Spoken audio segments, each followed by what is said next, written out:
"You're not invited, Mother. I don't want your face ruining my wedding photos." That's what Brittany told me. Her mouth barely moved, but her words cut through me like glass. We were standing in the foyer of her new condo, the one I helped her put a down payment on. She didn't look up from her phone. Her voice was steady, casual even, like she was discussing the weather. I didn't answer right away. My throat clenched too tightly. I just looked at her.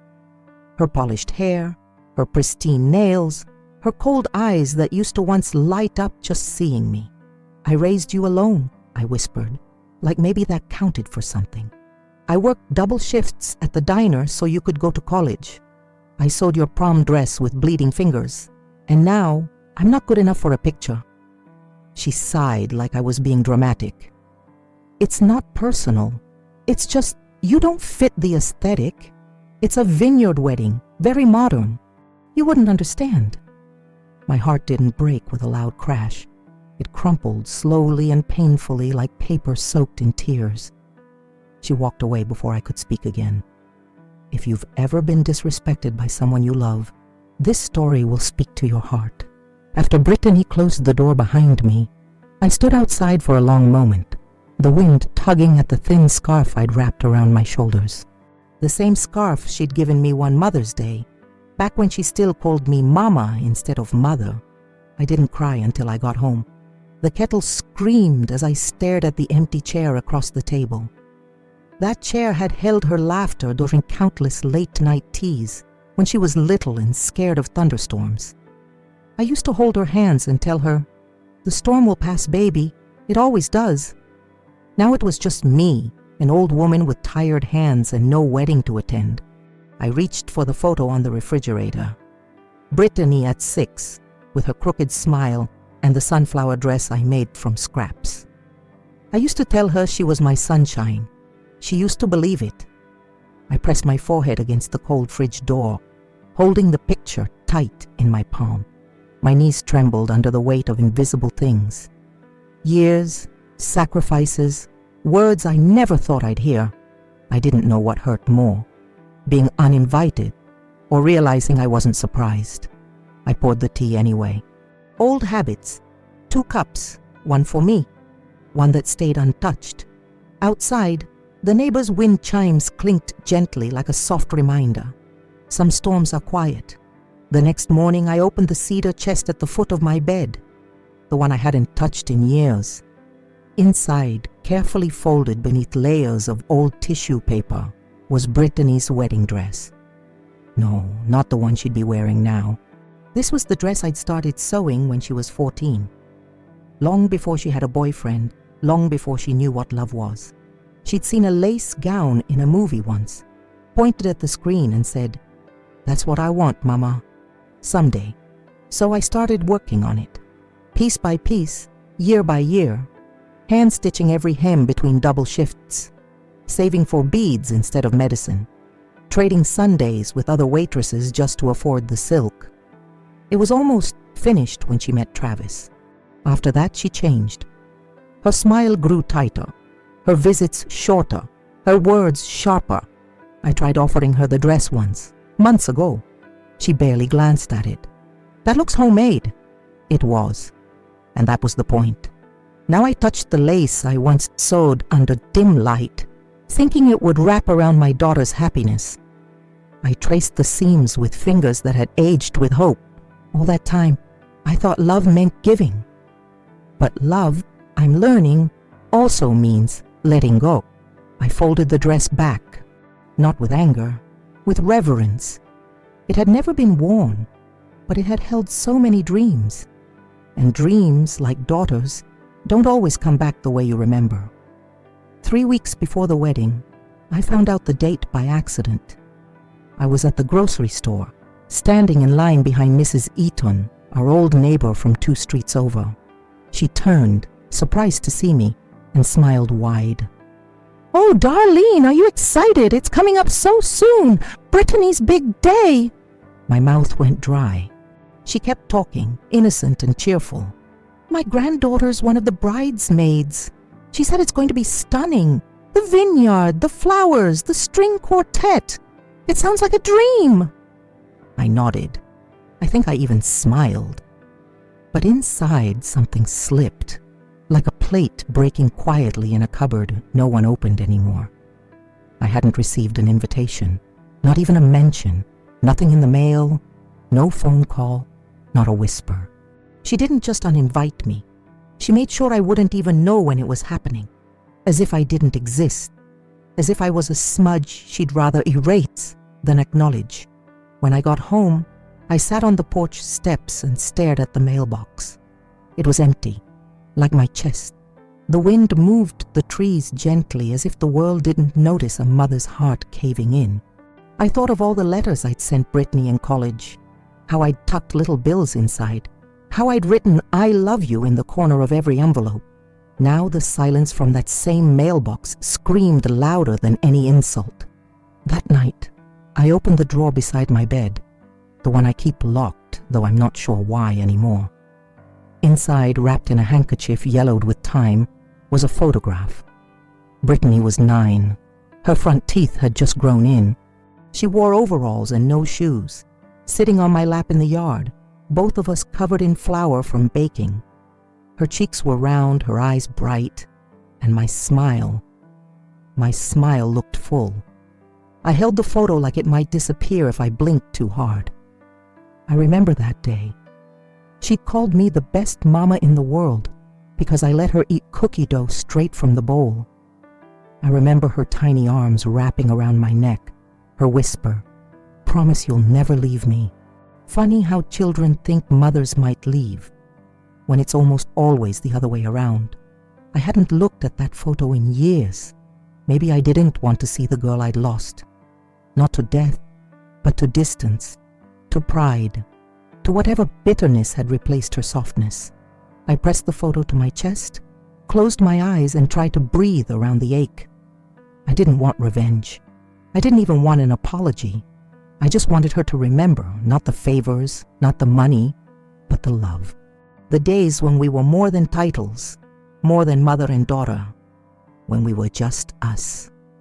A few days later, as I stepped outside just after dusk, the sky was painted in deep purples and quiet golds, the kind of evening that hushes the world. I walked slowly toward the small garden I'd tended for 20 years. Tomatoes, lavender, and one stubborn rose bush that never bloomed quite right. That's when I heard her voice. Not in my head, not in memory, her actual voice, drifting from the sidewalk, just beyond the hedge. "I told you she's too much. She cries at everything. I can't have her causing a scene on my wedding day. Brittany." I froze. She was on the phone, walking past with Travis. They didn't see me in the shadows. I stayed still, breath locked tight. "I just need the day to be perfect," she continued. "She always makes things about her. I don't want guilt hanging in the air when I say my vows." Travis murmured something I couldn't hear. Then Brittany said, "She'll get over it. She always does." They laughed and kept walking. Their voices faded with the wind, but her words stayed behind, curling like smoke around my ribs. "She'll get over it. She always does." Like I was a cold, a stain, a chapter she'd closed long ago. I didn't move until their footsteps disappeared completely. Then I sank to my knees beside the rose bush, hands buried in the dirt, praying for something. Maybe strength, maybe forgetting, maybe just one bloom this year. The next morning I stepped into the garden again. The same routine. Warm water in the chipped watering can, wide-brimmed hat over thinning hair, soft humming to calm the ache I couldn't name. But something was different. One rose, just one. It had opened overnight, defiantly, beautifully, as if it heard the prayer I hadn't meant to speak. I knelt beside it, careful not to disturb the fragile petals. Soft pink, with the faintest white edges. It wasn't perfect. The stem was bent. The leaves had been nibbled by something in the night, but still it bloomed. I brushed a finger along the edge. "You bloomed anyway," I whispered. I didn't know if I was talking to the rose or myself. Behind me, the kitchen radio played an old song Brittany used to dance to in the living room. arms flailing, socks sliding across the floor, her giggles echoing through the house. I remembered those days so clearly they stung. Back then, I thought love was enough to protect us from everything. Time, distance, even the bitterness that sometimes creeps into hearts without a sound. I clipped the rose gently and placed it in a mason jar on the windowsill. It didn't fix anything, but it gave me something quiet, something real, something that didn't ask to be perfect, just like me. The following week, I had to go into town for groceries. I tried to avoid Main Street. Too many memories, too many familiar faces, but the detour would have been longer than my knees could manage. As I passed the new dress boutique near the bakery, I paused. There she was, Brittany, inside laughing with two women I didn't recognize. She was radiant, not because of her dress or her makeup, but because she looked so free, as if I'd never existed, as if her childhood hadn't been stitched together by my calloused hands and second-hand prayers. She twirled in a sleek white gown, nothing like the one I'd made, modern, polished, expensive. I stood by the window, hidden by the glare. She looked up for half a second. Our eyes met. Her smile faltered, just slightly, barely enough to notice. Then she turned back to her friends and resumed laughing. She didn't come outside. She didn't wave, and I didn't expect her to.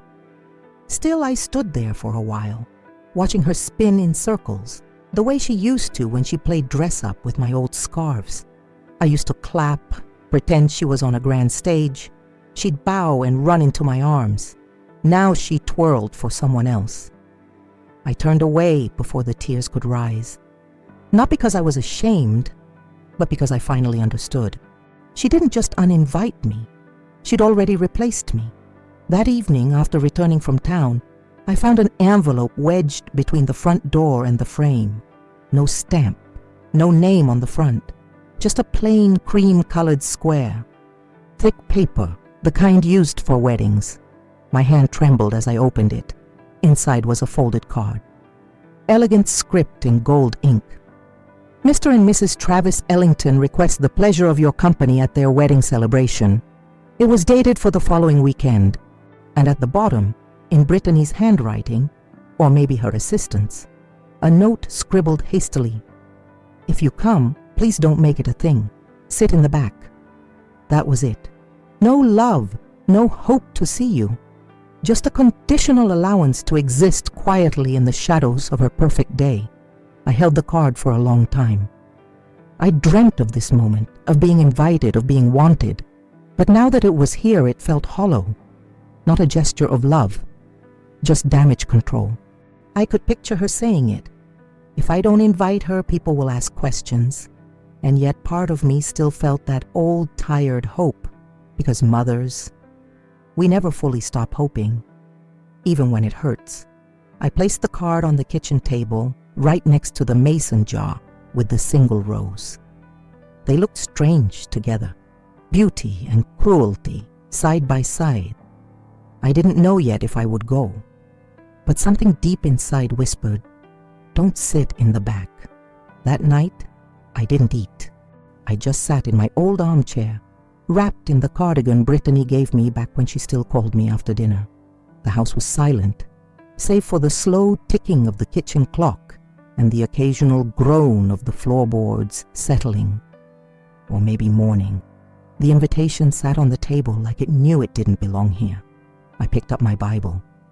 Not because I needed answers, but because I needed presence. Something that hadn't changed. Something that still heard me. I didn't read.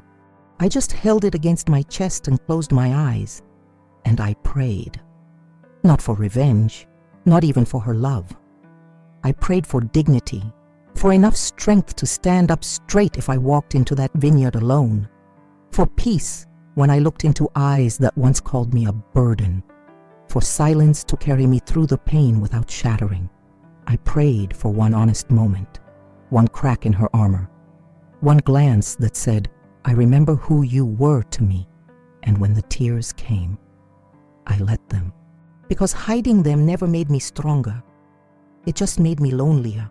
The wind outside picked up, rustling the old oak tree by the porch. I remembered when Brittany used to climb it, calling, "Look at me, Mama." I always looked. Even now I still do. The day before the wedding, the town felt strangely still. Maybe it was me who had changed, slower, heavier with thought. I walked to the florist to buy something for the garden, something bright. The young clerk, maybe 20 at most, smiled politely and asked, "Big weekend plans?" I opened my mouth, then closed it. How do you explain to a stranger that you might be attending your only child's wedding like a ghost? "Nos dinits," I said. "Just planting." I chose marigolds. Golden, stubborn, hopeful things. The kind that bloom even in dry soil. As I passed by the boutique again, I saw the display window was now filled with wedding accessories. Veils, silver shoes, delicate tiaras. Brittany never wanted a tiara as a little girl. She wanted boots, and I'd bought her a pair of red cowboy boots she wore with every dress. Now her world was polished, colorless, curated, and I didn't fit. I walked home the long way. Inside, I laid out an old dress I hadn't worn in years, navy blue with lace at the sleeves. Modest, elegant, not modern, but it felt like me. I ironed it slowly, smoothing over wrinkles that weren't just in the fabric. The house was quiet, but not empty. It held everything, every birthday candle, every scraped knee, every lullaby I'd hummed while brushing Brittany's hair. I was walking into that vineyard tomorrow, not to cause a scene, but to witness, because sometimes presence is the strongest protest of all. The vineyard sat just outside town, tucked between gentle hills and rows of vines turning golden under the afternoon sun. I arrived early, too early, walking slowly up the gravel path in the shoes I'd polished the night before. The woman at the gate looked at me and hesitated. "Name?" "Darlene." She scanned her list, nodded, and opened the gate. No smile, no welcome, just a gesture that said, "You may enter, but only just." I stepped through. Everything was beautiful.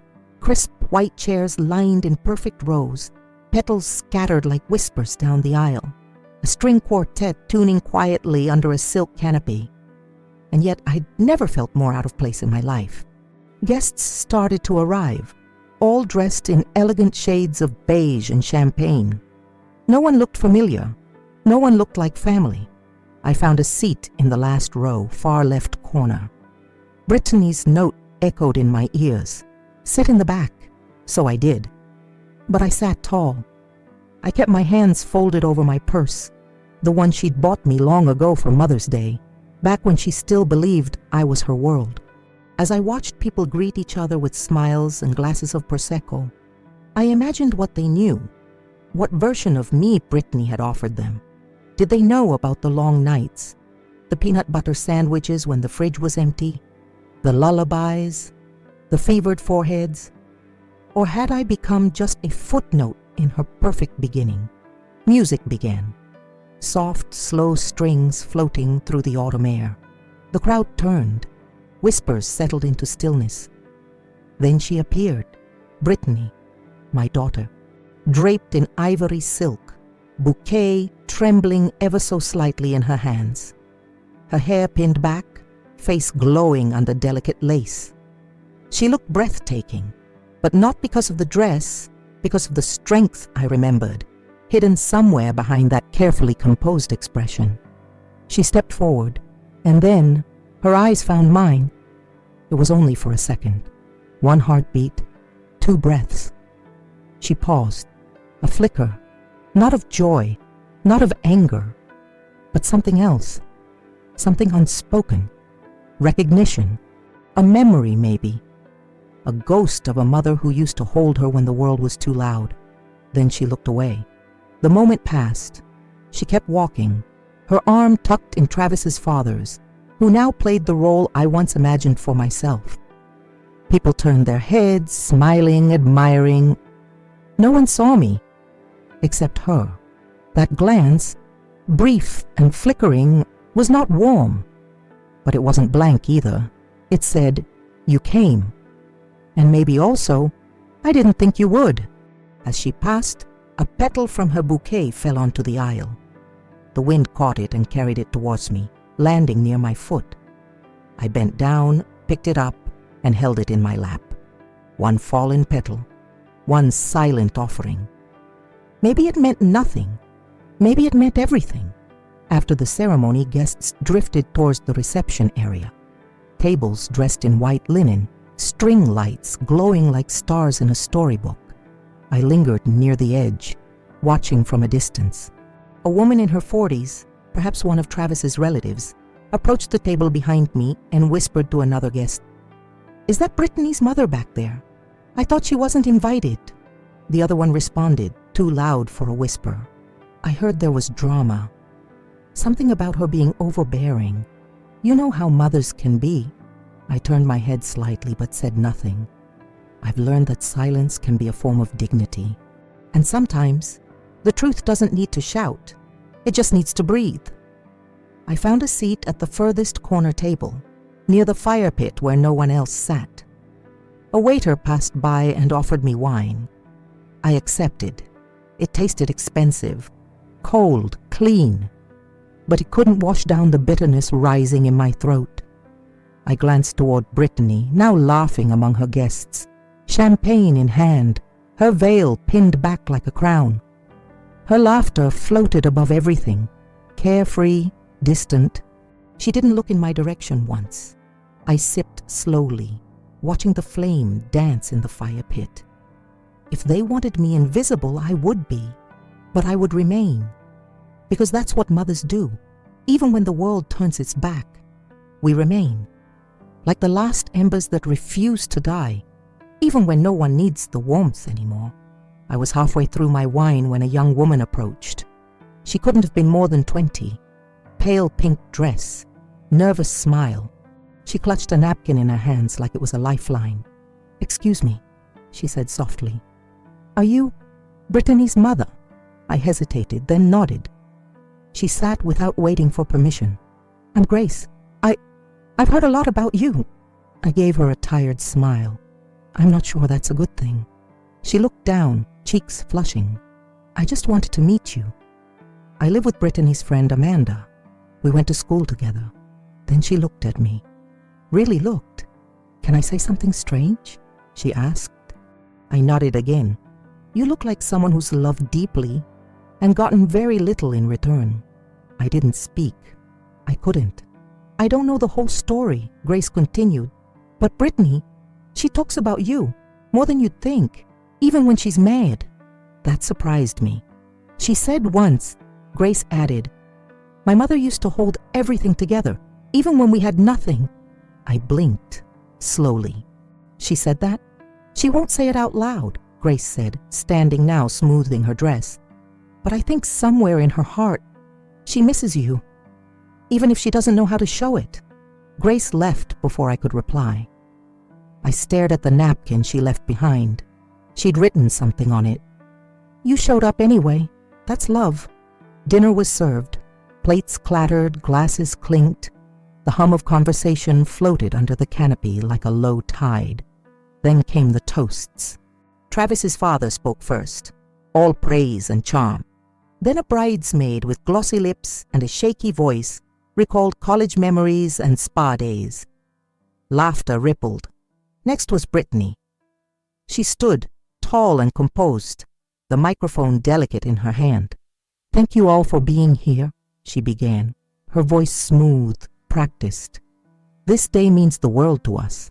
She talked about love, about growth, about becoming who she was meant to be. But not once did she say my name. Not once did she say mother. No mention of late nights spent studying while I folded uniforms. No whisper of the woman who gave up her youth so her daughter could find her own. I wasn't surprised, but I felt the omission like a fresh bruise.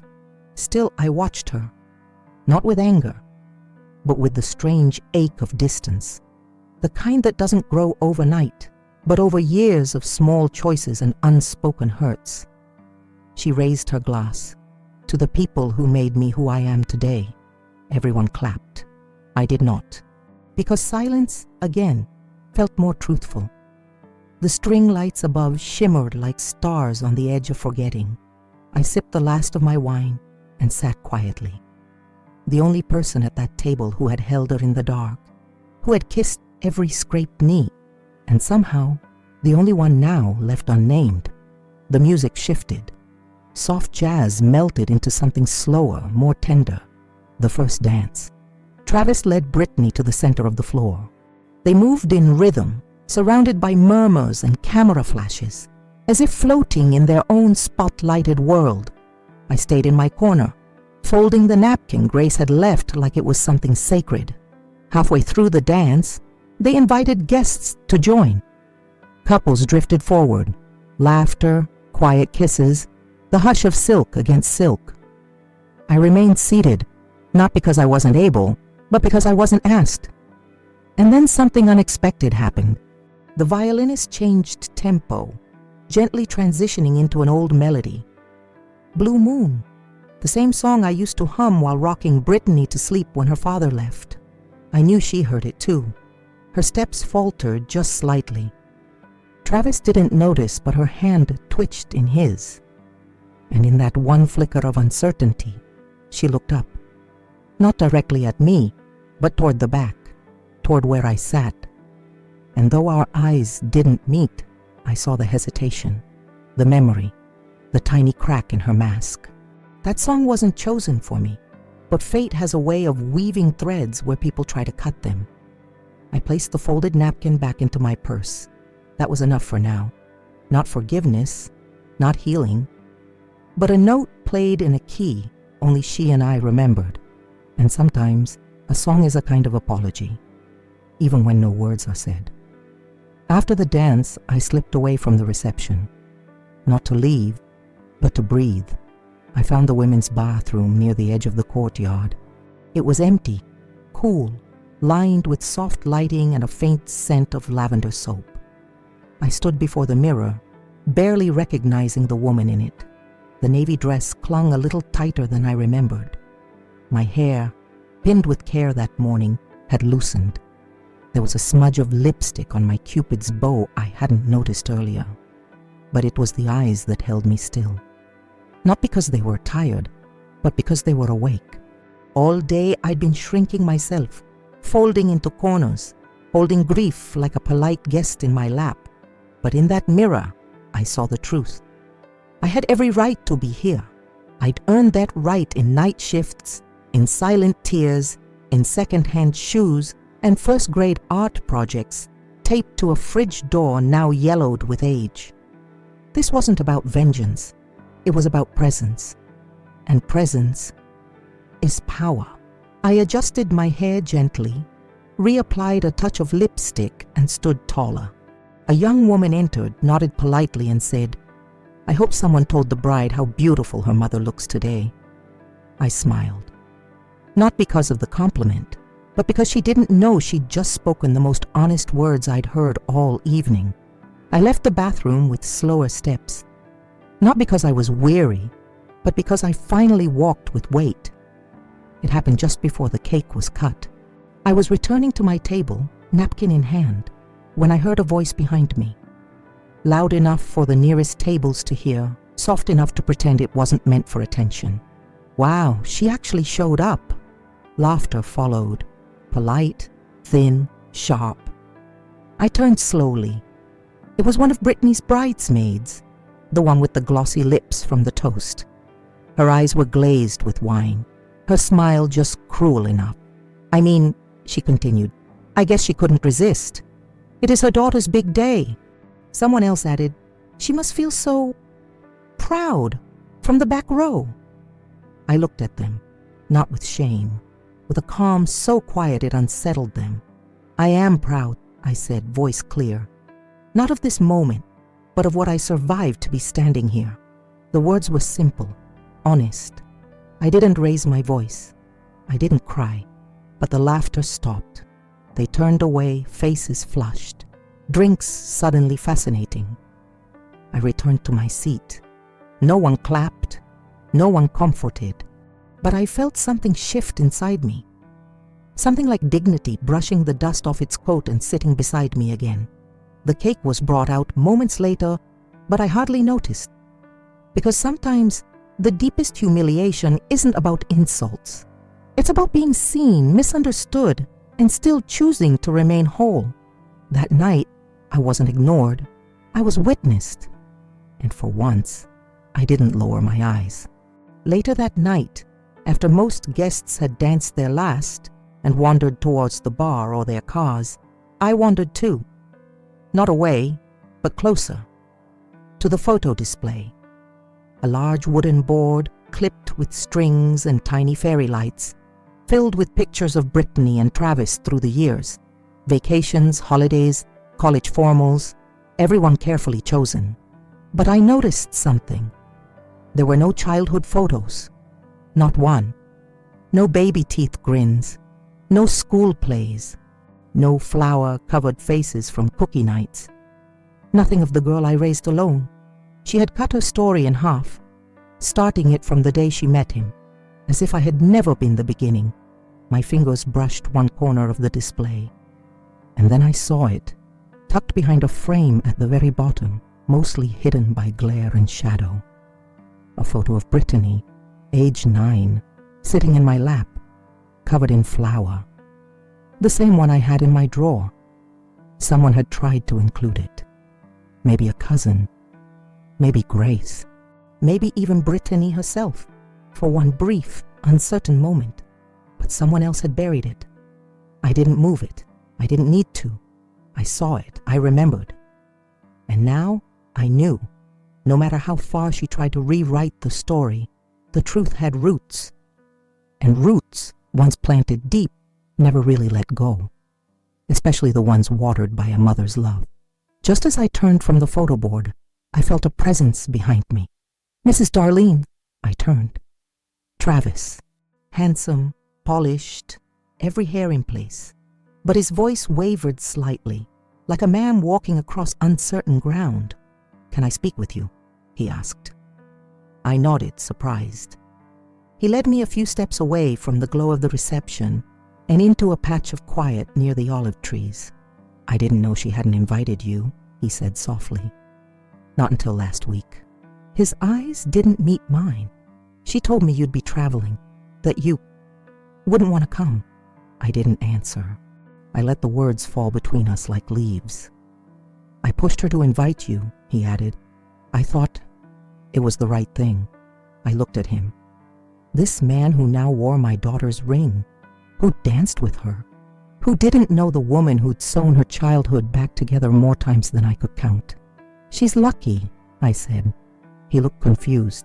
"Not because she married you, but because she still has a mother willing to show up."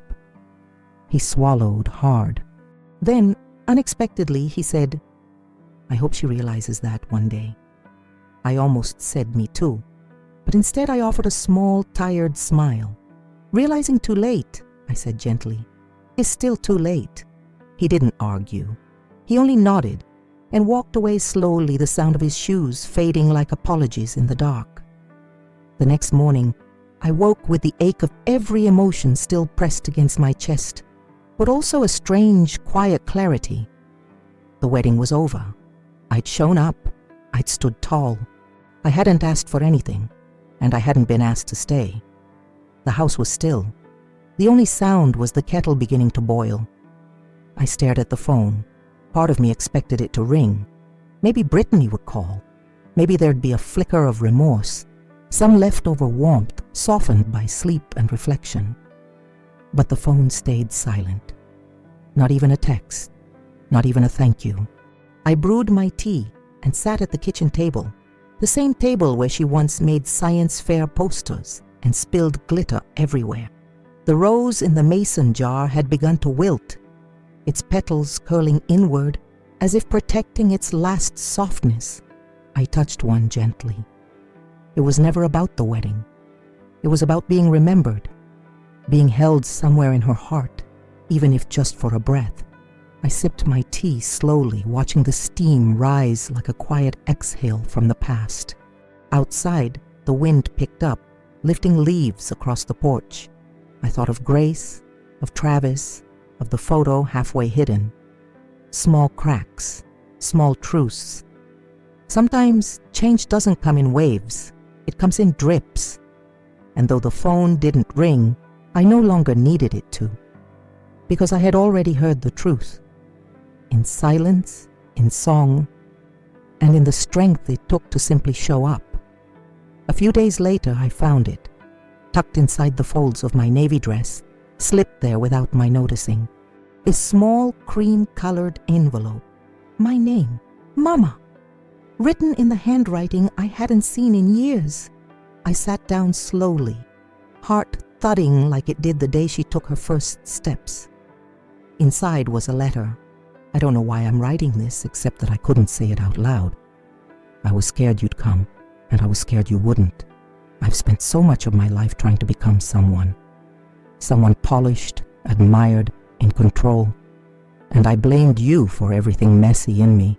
But the truth is, you were never the mess. You were the net, the one who caught me, even when I pretended I didn't need catching. I saw you during the ceremony, during the dance, during the toast. I saw you, and I wanted to run to you, but I didn't know how. I didn't know if I deserved to. If you're reading this, thank you for coming, for showing up, even when I didn't make room for you. I don't know if I can fix what I've broken, but I want to try. It wasn't everything, but it was something. And sometimes the smallest cracks let the most light in. I folded the letter slowly, pressing it to my chest. Not to forgive, not to forget, but to remember that some beginnings are disguised as endings. That night, I opened the drawer beside my bed once more, not to seek a photograph this time, but something else.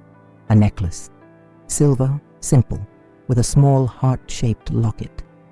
Inside, a tiny picture of baby Brittany on one side, and on the other, nothing. I'd left that half empty, always meaning to fill it with a photo of her wedding day. A day I dreamed of being part of, since she was too little to pronounce bride. But the locket stayed empty. Until now. I gently clipped the necklace around my neck. It felt heavier than it used to. Or maybe I'd just become more aware of the weight I'd always carried. Then I slipped the letter, folded gently, into the empty side of the locket. Not a picture, not a perfect moment, but proof. Proof that even broken hearts can find the courage to speak. I looked at myself in the mirror, the lines on my face, the softness in my eyes. I no longer needed to fill the locket with a photograph. The letter held something more honest, the beginning of repair. As I turned off the lamp, the locket pressed warm against my skin, as if it knew its purpose now. She hadn't said, "I'm sorry." Not exactly, but she had said, "I see you." And for a mother left in the shadows, sometimes being seen is more powerful than being praised. Sunday came. I made chicken and cornbread, her favorite growing up. I hadn't made it in years, not since she stopped coming over. Still, I set the table for two, almost by instinct. The clock ticked past noon, then one, then two. No knock, no call. Just the smell of home-cooked love slowly cooling in the silence. I sat at the table anyway, fork in hand, staring across the plate meant for her. I imagined her there, laughing, twirling her fork, wiping honey butter with a corner of bread. I imagined her saying, "Mama, you always make too much." I whispered aloud, "I made it anyway." Not because I expected her, but because this is what mothers do. We prepare the table, we leave the light on. We show up again and again, long after we've been forgotten. Not out of duty, but out of a kind of holy hope. I took one bite, then another, eating slowly. She didn't come that Sunday. But I knew something now, that love isn't always loud, and healing doesn't always knock when you expect it. Sometimes it comes in the form of a letter, sometimes a song, and sometimes it simply lives in the courage to keep setting the table, even for the daughter who hasn't come home yet. A week passed. Then one late afternoon, Just as the sky began to turn amber and the shadows stretched long across the porch, I heard the sound of a car door. I wasn't expecting anyone. I didn't move at first. I listened. Soft steps, hesitation, then a knock, not loud, not demanding, just a gentle tap-tap, like someone unsure if they should be there. I opened the door, slowly, and there she was, Brittany. No makeup, no fancy coat, just jeans, a sweater, and a pair of red cowboy boots. My breath caught. I hadn't seen those boots in over a decade. She looked older, softer, tired in a way she hadn't allowed herself to be on the wedding day. "Hi," she said, her voice barely above a whisper. I stepped aside. She didn't rush in. She stood there for a second, as if she needed permission not just to enter the house, but to return to something deeper. Then she looked at me, really looked. Her eyes watered, but she didn't cry. "I don't know how to start," she said. "You just did," I whispered, and I opened the door wider. Not because I'd forgotten, not because everything was healed, but because some doors are meant to stay unlocked, especially for those we once carried in our arms, even if they've forgotten the weight of being loved like that. She sat at the kitchen table, hands folded tight. I put the kettle on without asking. Old rhythm, old muscle. Neither of us spoke much. I pulled down the floral teacups, the ones from the cabinet's highest shelf, the ones we used to save for special days. I smiled faintly at the thought. This wasn't a special day, but maybe it could become one. I placed one cup in front of her, the other for me. The steam rose slowly, coiling between us like a tentative question. She stared at hers. I kept thinking about the letter, I said, voice low. About what it cost you to write it. She swallowed hard. "I should have said all of it in person," she whispered, but I didn't know how. "You just needed to start."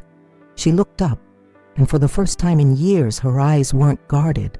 They were frightened, raw, like a child again. "I was so angry at you for being poor, for being tired, for not having the things other moms had," she said. "And now, I see what you gave up just so I could have something." I didn't reply. Not with words. I reached across the table and placed my hand over hers. Her fingers trembled, but she didn't pull away. We didn't talk about forgiveness, or expectations, or what had been lost. We just sat there, 2 cups of tea cooling between us. And sometimes, that's enough. Later that evening, after the tea had gone lukewarm and the silence had softened into something gentle, Brittany stood and wandered into the kitchen. She paused in front of the refrigerator. There, still held up by an old heart-shaped magnet, was the photo of us. Flower-dusted, sunlit, smiling. She touched the edge with her finger. "I remember this day," she said quietly. "You let me eat the dough raw. I thought you were the coolest mom alive." "You told me I was magic," I replied, smiling gently. She gave a small laugh. "You were." The room held that truce like a held breath. She turned to me. "Why didn't you ever throw this away?" "Because it was never just a picture," I said. "It was a reminder that for a moment you and I belonged to each other completely." She closed her eyes. "I wish I hadn't forgotten that." "I wish you hadn't too," I said honestly. "But forgetting isn't the same as erasing." She opened her purse and pulled out her phone. She took a photo of the picture on the fridge. Then, without a word, she took the actual photo down, turned it over and wrote on the back, "The beginning of everything." She handed it to me. "Will you keep it somewhere safe?" I took it. I always have. Before Brittany left that night, I walked her to the porch. The air had that autumn crispness, the kind that smells like memory. Crickets hummed quietly beneath the old oak. The sky was streaked with stars. I turned to the garden, the rose bush, and there, beneath the same moonlight that had watched me cry weeks ago, bloomed another rose, soft pink, curled at the edges, still imperfect, still beautiful. Brittany followed my gaze. "That's new. It's late for a bloom," I said. She stepped off the porch and knelt beside it. "I didn't know roses could come back like that." "They do," I said, watching her fingers gently touch the petals. if the roots are strong enough. She stood, brushing her hands on her jeans. Do you think it remembers the cold? I think it grew because of it.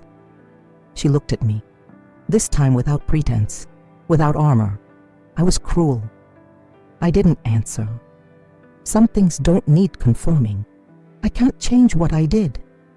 But I can show up now, she said. If you'll let me. I nodded slowly. Not because trust had been restored overnight, but because something deeper had been planted, and it had bloomed again. We stood there in silence, just two women bound by blood and regret, and the fragile blooming hope of another chance. Behind us, the porch light flickered on, warm, steady, home. The next day, I pulled out the old cedar chest again. But this time, not for pain. I lifted out the baby book I'd made for Brittany, a soft leather journal with pages yellowed by time and love. Inside were locks of her baby hair, notes I'd scribbled during her first fever, and photos taped in with corners that curled. It wasn't perfect. Some pages had smudges. Others had my old handwriting, messy from writing late at night after a shift. But every page breathed devotion. That afternoon, I sat at the table and reopened the journal, not as a mother grieving what was lost, but as a woman reclaiming what had always been real. When Brittany came by later, just to drop off a pie, she claimed, I handed her the book. What's this? She asked, carefully turning it in her hands. You're beginning, I said. The parts I never stopped carrying. She opened the cover. Read a few lines. Her face changed. First word, Mama, she whispered. I watched her read in silence, tears blinking back but not falling. I never knew you kept all this. I never stopped keeping you. She looked up, eyes full of something she didn't know how to name. I want to know you again, she said. I smiled softly. Then start with the pages I wrote when you couldn't yet speak. She held the book against her chest. And in that moment, we weren't rewriting our story. We were remembering it. Together. A week later, Brittany asked if we could go somewhere. Just us. I chose the old diner. Not for the food, but for the memories buried in its cracked leather booths and the clink of ceramic mugs. It was where I worked every evening while she did homework in the corner booth, legs swinging, eyes heavy with sleep. We sat in that same booth. She looked around slowly. I remember this place smelling like burnt toast and cinnamon. It still does, I smiled. We ordered pie, coffee for me, a milkshake for her, vanilla, like always. After a moment, she reached across the table. Was it hard, raising me alone? Yes, I said. No need to soften the truth. But it was also the greatest thing I've ever done. She looked down. Her fingers traced the rim of her glass. I think I needed you to be more than human, she said. And when you weren't, I blamed you. I nodded. Children do that, until they realize they're human too. She was quiet for a long while. Then can we start new traditions? Ones we create together? I smiled at her. My daughter, now a woman learning the shape of love again. We can start by finishing this pie. We laughed. It wasn't the kind of laughter that fixes everything, but it was warm, and it was real. And that's where healing begins. Not with grand gestures, but with a shared slice of something sweet in the place where it all began. A few days after our visit to the diner, I was sorting through the hall closet when I found a small wrapped box, dusty, faded around the corners, tucked behind old sweaters and a box of Christmas lights that hadn't been used in years. It had her name on it, Brittany, written in my handwriting. The tag read, "For the day you find your way back." I'd wrapped it 5 years ago. Just after our worst fight. Just after she'd left with eyes full of fury and a heart I couldn't reach. Back then, I didn't know if she'd ever come back, but I'd hoped, I'd believed. Inside the box was a necklace, silver, simple, just like the one I wore. But this one had a new locket, never opened. I didn't call her. I just placed the box on my windowsill, where the light hit around 3 p.m., the time she used to get home from school. Then I waited.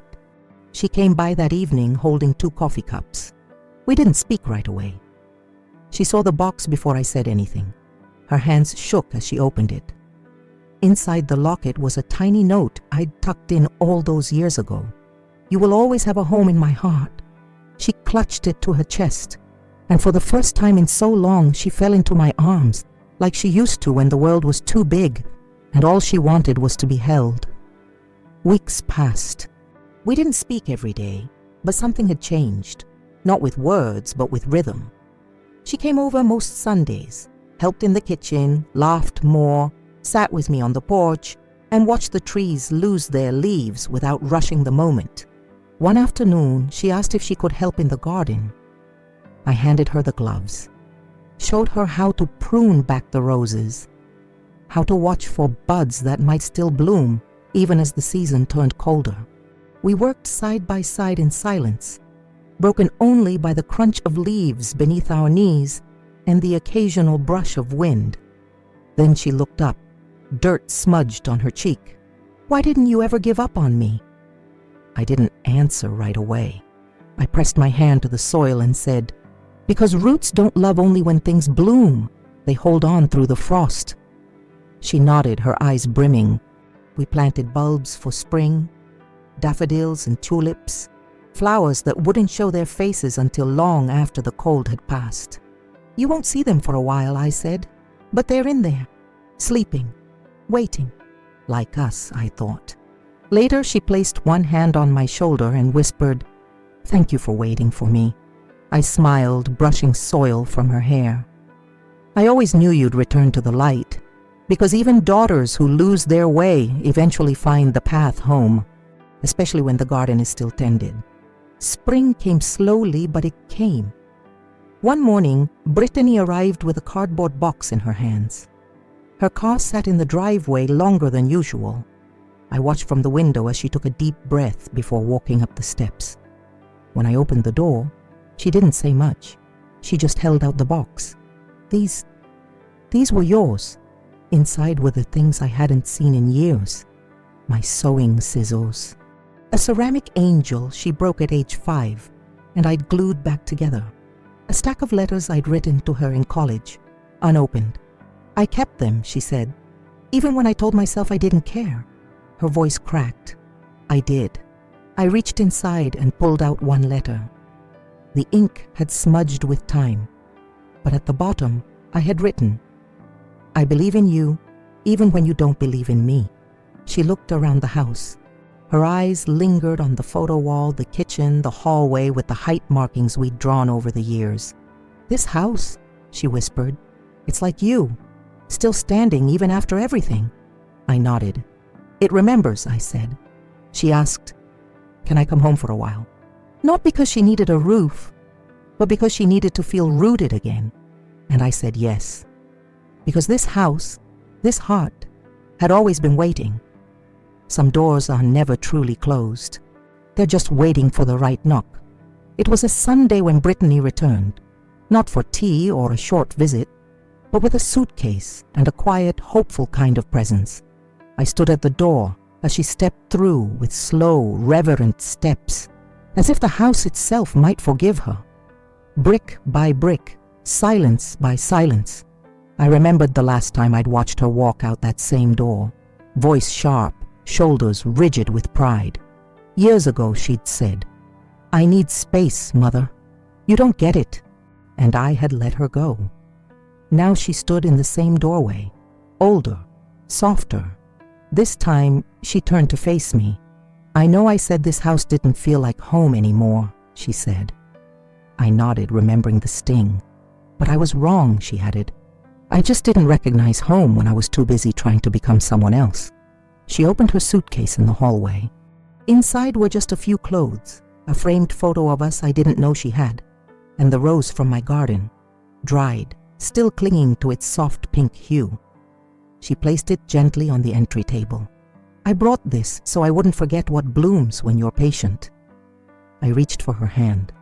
She didn't flinch this time. She squeezed back. That same door, the one she once slammed behind her, now stood open, bathed in evening light. Some returns aren't dramatic. They're just honest. And sometimes that's the most powerful entrance of all. That night she asked to sleep in her old room. I hadn't changed it much. The wallpaper had faded and the books on the shelves sat untouched, but her childhood lingered in the corners. The scent of lavender from an old sachet, the scuff mark where she kicked the door in frustration at 16, the glow-in-the-dark stars still clinging to the ceiling. She stood in the doorway, silent. Then she stepped in, ran her hand across the desk where she used to draw, pulled open a drawer filled with old notes and dried pens. I watched from the hallway as she sat on the edge of the bed, slowly like it might collapse under memory. Then she whispered almost to herself, "I used to think leaving this room meant I was growing up." I leaned against the doorframe. Leaving is sometimes necessary, but forgetting, that's what hurts. She looked up. "I forgot who I was in here," she said. "The girl who believed in love, who wasn't afraid to say sorry, who still thought I'd always have you." "You always did," I said softly. She laid back, eyes tracing the stars above. "I used to make wishes under those," she smiled. "Stupid ones. What would you wish now?" She was quiet. Then, "That we don't lose each other again."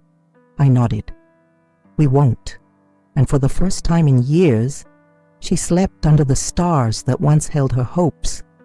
And now, her healing. A few mornings later, I found her at the kitchen table, sipping tea she'd made without asking, just like old times.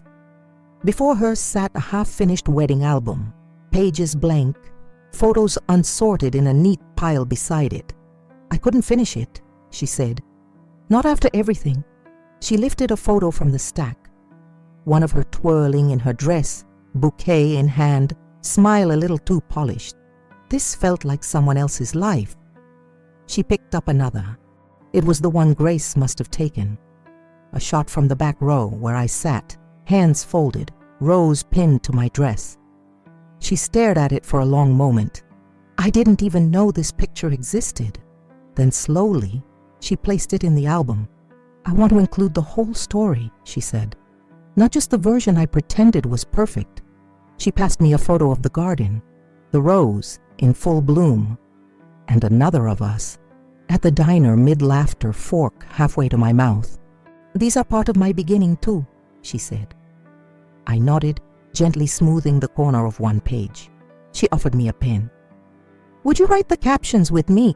Not because she needed my handwriting, but because she wanted my voice. So we sat side by side, not erasing the past, but weaving it in, tenderly, truthfully. A mother, a daughter, and the story they were no longer afraid to tell. A week after the album, Brittany handed me something small in the garden. It was an old key, rust around the edges, familiar weight. I recognized it instantly. "The cedar chest," I said, surprised. "You found it," she nodded. "In your drawer." I thought maybe it was time I saw everything you kept. I hesitated. That chest held more than baby clothes and photos. It held years of sacrifice, letters never sent, receipts from nights I went without, so she could have shoes, little keepsakes I clung to when her silence felt permanent. "You don't have to," I said softly. "I want to," she replied. We brought the chest to the living room. She opened it slowly, like unveiling something sacred. Inside, the wedding dress I'd made, neatly folded, a note pinned to it. For the day she says yes to herself. Her hands covered her mouth as she read it. She lifted the dress, ran her fingers across the seams. "It's beautiful," she whispered. "I never deserved it." "You were never meant to deserve it," I said. It was a gift, from a mother who never stopped believing in her daughter's future. Even when she wasn't part of it, tears slipped down her cheeks. Then she did something I hadn't expected. She stood, held the dress up to her chest, and smiled. Not like a bride, but like a daughter finally seeing herself through the eyes of someone who never stopped loving her. And in that moment, she wore it. Not in fabric, but in forgiveness. The sun was setting behind the house, casting golden light across the yard. The roses glowed like little lanterns. The marigolds she helped plant had opened wide, bold, and defiant. Brittany sat beside me on the porch swing, her head resting lightly against my shoulder. We didn't speak. We didn't need to. The quiet between us no longer carried pain. It carried peace. She had come home, not just to the house, but to the truth of who we were. "I used to be afraid of becoming you," she said suddenly, voice soft.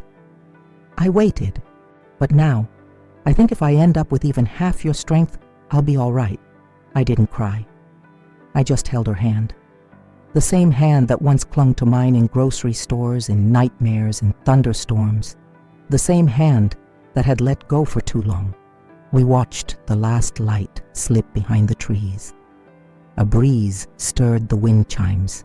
Inside, the kettle began to hum. "I'll make the tea," she said. She rose, barefoot on the porch like she used to be at 7. I stayed there, watching the light, and I thought, some stories don't end with answers or grand resolutions. They end with presence, with one daughter returned, with one mother still standing, with one garden in bloom, not because the past was erased, but because the roots had held, and they always had. That night I didn't turn off the porch light. It glowed softly through the darkness, touching the edge of the rose bush, brushing the window where her childhood curtains still hung. Inside, the house was quiet, not empty, but full. Brittany was asleep in her old room. I passed by and saw her curled on the bed, one hand clutching the necklace I'd given her. The locket glimmered faintly in the moonlight, the same moon that had watched over us through it all. I walked to the kitchen, poured myself a cup of tea, and sat by the window. Outside, the wind moved gently, like someone breathing. The photo she had once buried in the back of the wedding board now sat framed on the counter. 2 girls covered in flour, one child, one mother, both laughing. We were not the same people anymore, but maybe that was the gift, to grow, to hurt, to return. I watched the steam rise from my cup and thought of every woman who's ever been forgotten, disrespected, or left behind, and still found the strength to keep loving, to keep hoping, to keep the light on. Because sometimes it's not about whether they deserve to come back. It's about the kind of heart you choose to have when they do. And I chose light. I always have. Forgiveness doesn't erase pain, but it sets the soul free.